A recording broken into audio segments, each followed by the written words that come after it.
P, taken na pala?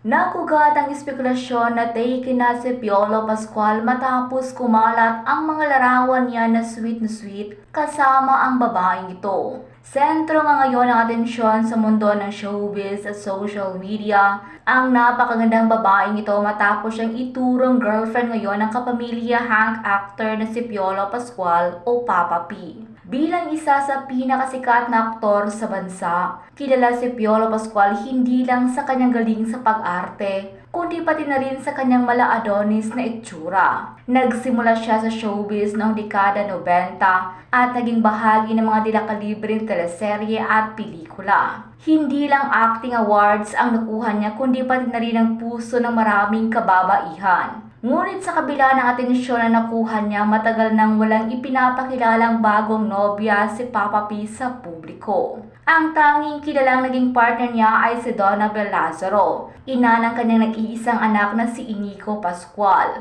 Matagal na rin mula nang malink si Piolo sa mga kapwa-artista, gaya ni Shaina Magdayaw, ngunit sa kabila nito, nananatiling single si Papa P. Sa ilang panayam, inamin ni Piolo na mas pinili niyang pagtuunan ng pansin ng kanyang karera kaysa sa love life. Kaya naman naging gulat ng marami ng lumutang online na mga bagong litrato ni Piolo kasama isang napakagandang babae. Muling naging sentro ng atensyon ng love life ni Papa P matapos makita siya sa ilang larawan na tila sweet sa Filipino-Chinese model na si Kim Rivera. Sa isang Instagram post ni Rivera, makikitang nakayakap si Piolo kay Kim habang nagpapahinga sa isang yate sa Balir. Kapansin-pansin pa na halos tumampi ang labi ng aktor sa sentido ng dalaga. Isang netizen naman ang nagtanong kung si Papa P nga ba ang lalaking kasama ni Kim. Pero ayon kay Kim, kamukha lang ito ni Papa P.